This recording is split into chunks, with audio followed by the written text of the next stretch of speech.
Hello students, आज हम vapour pressure के बारे में पढ़ेंगे। What is vapour pressure? Vapour pressure,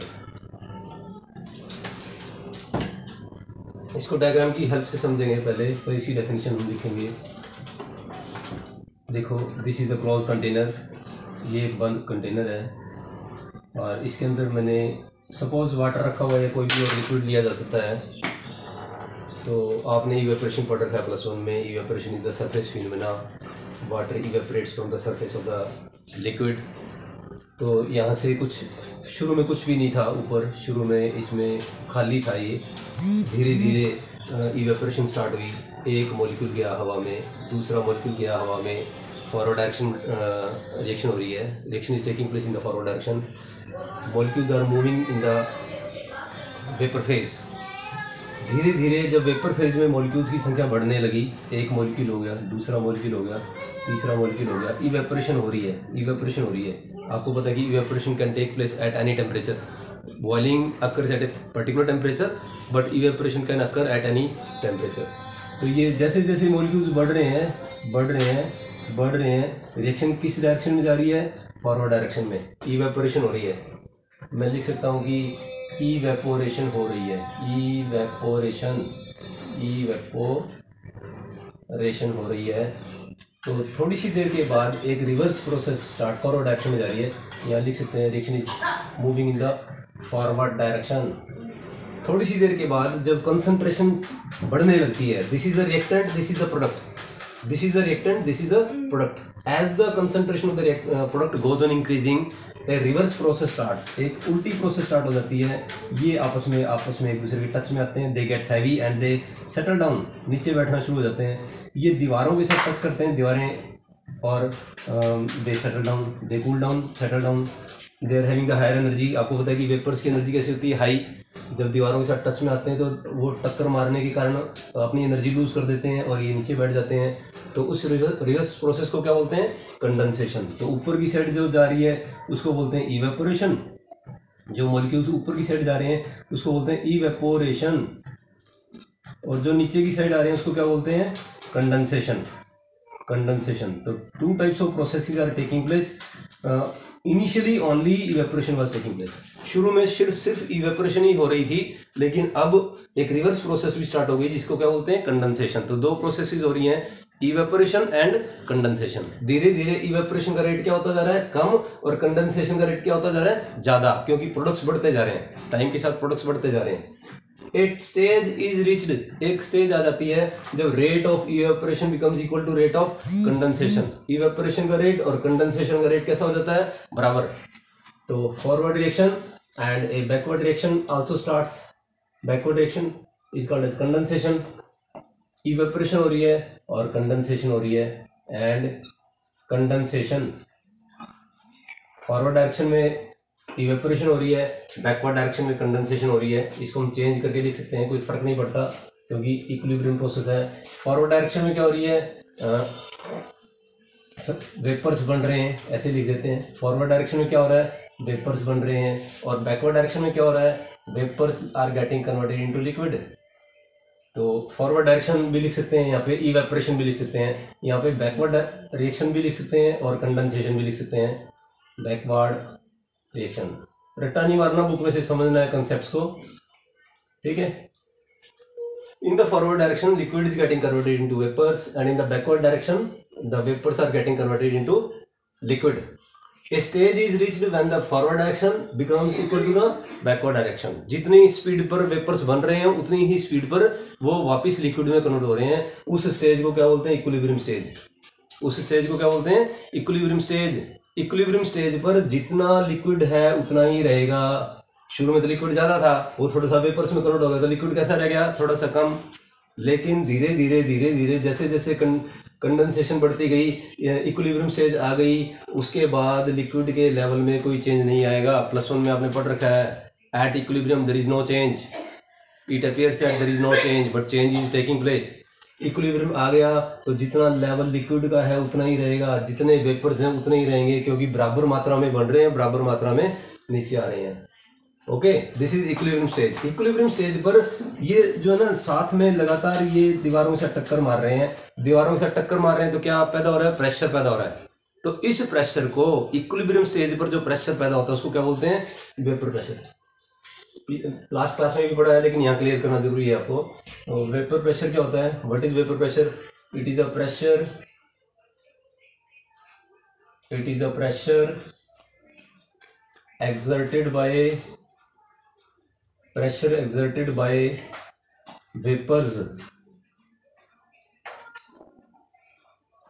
on the walls of the container, walls of container at equilibrium, container at equilibrium।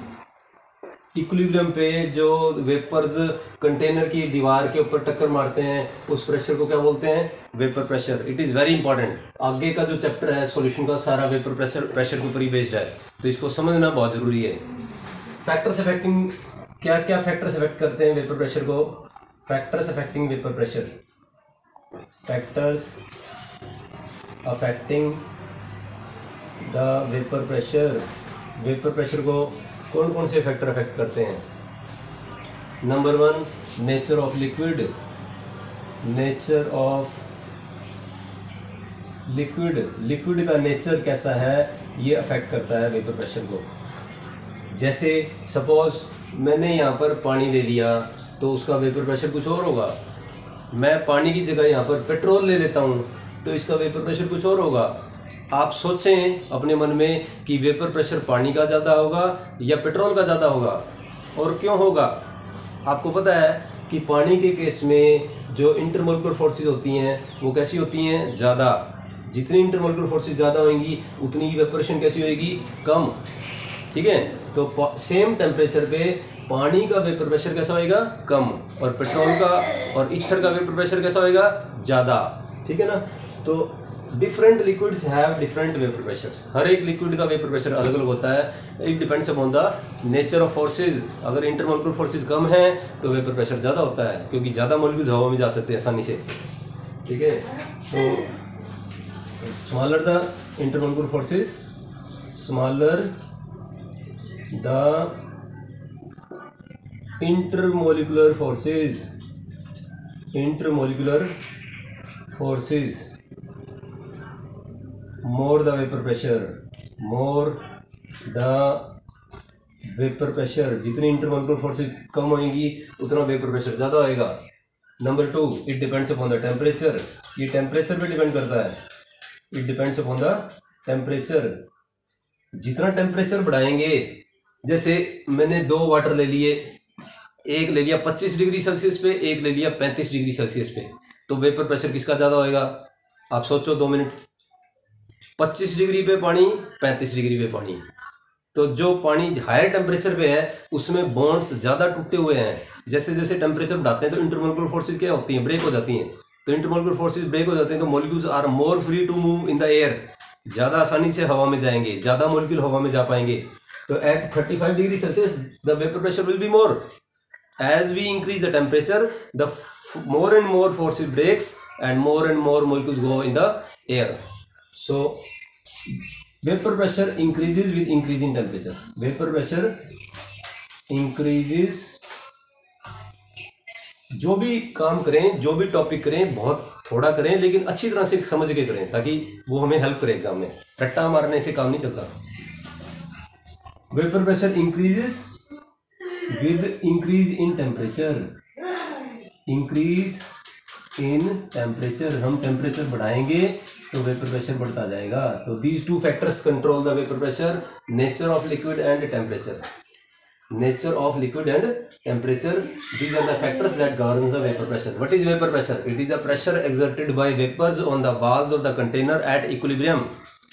जो vapours हैं दीवारों पर जो टक्कर मारते हैं उसके कारण जो प्रेशर पैदा होता है, कब? इक्विलिब्रियम पर, उसको क्या बोलते हैं? Vapour pressure. 2 फैक्टर गवर्न करते हैं, नेचर ऑफ लिक्विड, लिक्विड कैसा है, और तापमान कितना है, टेम्परेचर कितना है। ठीक है, अब हम इसके डिफरेंट कंडीशंस करते हैं कि कैसे वेपर प्रेशर जो है सोल्यूट डालने से, सॉल्यूशन का चैप्टर चल रहा है ना हमारा, तो सोल्यूट डालने से कैसे वेपर प्रेशर पे अफेक्ट होता है, how the vapour pressure is affected by addition of solute. Suppose ये एक ही चीज है, सपोज इसमें हमने सिर्फ पानी ले रखा है, तो सारे के सारे वेपर्स किसके होंगे, सिर्फ पानी के ही होंगे, तो सारा का सारा वेपर प्रेशर किसके कारण होगा, पानी के कारण ही होगा। ठीक है, सपोज हमने इसके अंदर एक कंपोनेंट डाल दिया ए, इसके अंदर एक कंपोनेंट डाल दिया ए, सपोज हमने इसके अंदर एक कंपोनेंट डाल दिया ए, पानी में एक कंपोनेंट डाल दिया ए विच इज नॉन वॉलेटाइल, जो कि नॉन वॉलेटाइल है, नॉन वॉलेटाइल है, उड़ नहीं सकता, ये कंपोनेंट उड़ नहीं सकता। सपोज पानी में मैंने चीनी डाल दी, चीनी तो उड़ नहीं सकती, पानी पानी उड़ सकता है। तो अब इसको ध्यान से समझेंगे कि अब इसके सरफेस पे सिर्फ पानी नहीं है, evaporation is the surface phenomena, evaporation is surface phenomena. अब इसके सरफेस पे पानी के साथ साथ कुछ शुगर के मॉलिक्यूल्स भी हैं, तो सरफेस कैसा रह गया, कम, सरफेस कैसा हो गया, कम, सरफेस कम हो गया, कम हो गया तो इवेपोरेशन कैसी होगी, कम, क्योंकि शुगर के मॉलिक्यूल्स उड़ेंगे ही नहीं। ठीक है ना, तो मैं दो केसेस बना रहा हूं। Number 1, effect of addition of, effect of addition of, effect of addition of non volatile solute, non volatile solute. अगर अपन नॉन वॉलेटाइल सोल्यूट डाल दें तो इवेपोरेशन पे क्या असर पड़ेगा, as non volatile solute do not evaporate, क्योंकि नॉन वॉलेटाइल सोल्यूट तो उड़ता ही नहीं है।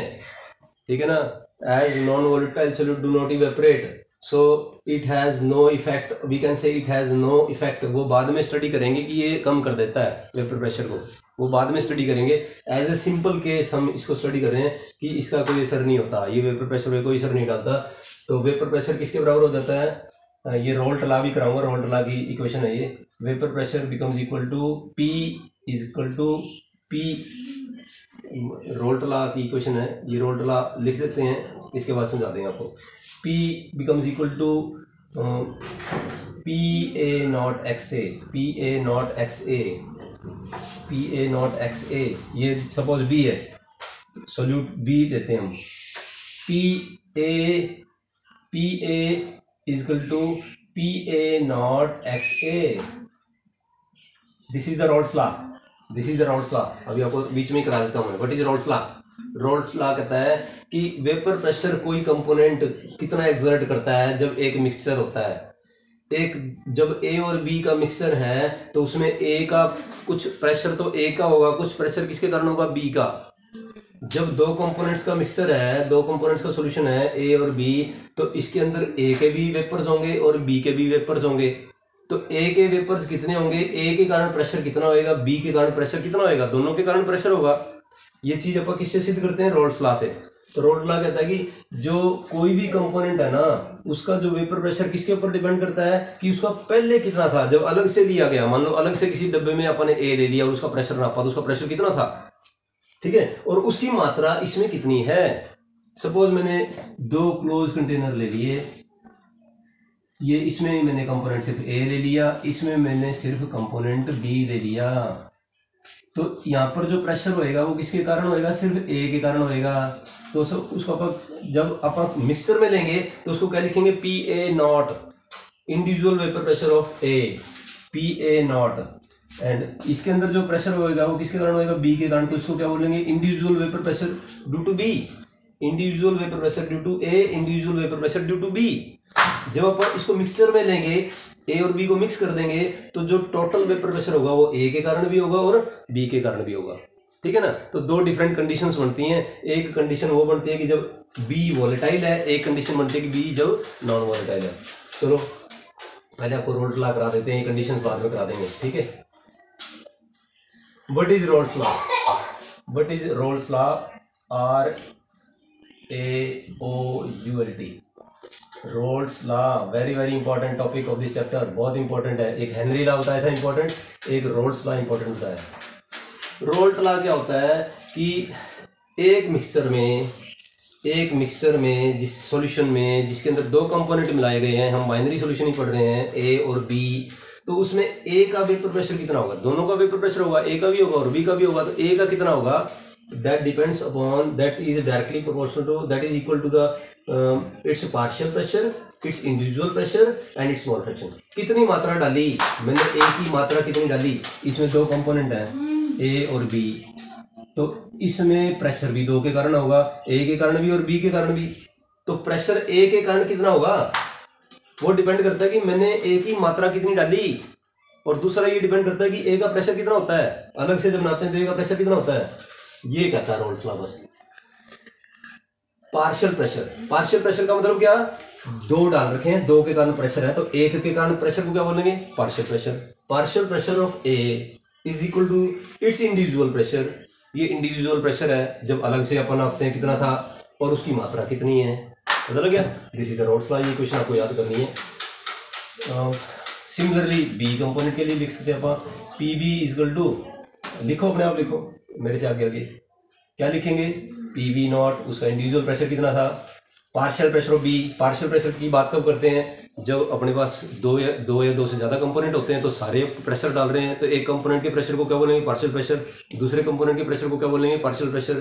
तो पार्शियल प्रेशर की बात कब करते हैं, मिक्सर में पार्शियल प्रेशर की बात करते हैं। ये कैसा है, इंडिविजुअल प्रेशर, अलग से जब नापा तो उसको बोलते हैं individual pressure into X B, mole fraction of B, X B mole fraction अपन यूज किया पहले इसको। तो दिस इज रोल्स लॉ, या तो ये इक्वेशन लिख सकते हैं या फिर ये इक्वेशन लिख सकते हैं। तो इसको अपन डिफाइन करते हैं, partial pressure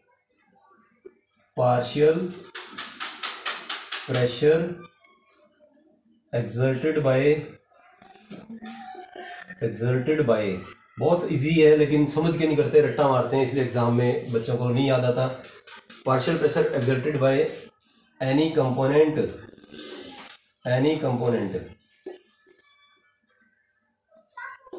in a mixture, partial pressure exerted by any component in a mixture is equal to its individual pressure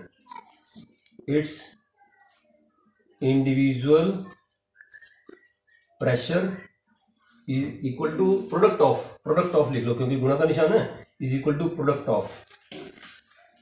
of its individual pressure and its mole fraction। कितनी मात्रा है, मात्रा कितनी ली और उसका अलग से प्रेशर कितना था, एंड इट्स मोल फ्रैक्शन। एक सिंपल भाषा में, आम भाषा में समझाने के लिए, एक क्लास में कुछ बच्चे हैं, उसमें से कुछ बच्चे शरारती हैं, 40 बच्चे हैं क्लास में, 40 में से 5 बच्चे शरारती हैं और 35 बच्चे पढ़ने वाले हैं। होता तो उल्टा है वैसे, चलो 5 बच्चे शरारती हैं और 35 बच्चे पढ़ने वाले हैं। अब क्लास में शरारत का माहौल रहेगा या पढ़ाई का माहौल रहेगा, वो डिपेंड करता है कि शरारती बच्चे ज़्यादा हैं कि कम है। शरारती बच्चे कैसे हैं, कम, और वो शरारत कितनी करते हैं उनकी मात्रा पे निर्भर करेगा और उनकी शरारतों पर निर्भर करेगा, दो फैक्टर्स पे डिपेंड करता है। इसी तरह से प्रेशर कोई भी कंपोनेंट कितना पैदा करेगा जब उसको मिक्सर में मिलाया जाएगा, कितना प्रेशर पैदा करेगा, वो दो चीज़ों पे डिपेंड करता है कि कितना मिलाया गया और अलग से कितना प्रेशर था उसका। क्लास में शरारत का माहौल रहेगा या पढ़ाई का माहौल रहेगा, डिपेंड करता है कि शरारती बच्चे कितने हैं और वो कितनी ज़्यादा शरारत कर सकते हैं। ठीक है, तो दिस इज रोल्स लॉ, ये रोल्स लॉ है, इसको ऐसे याद रखना।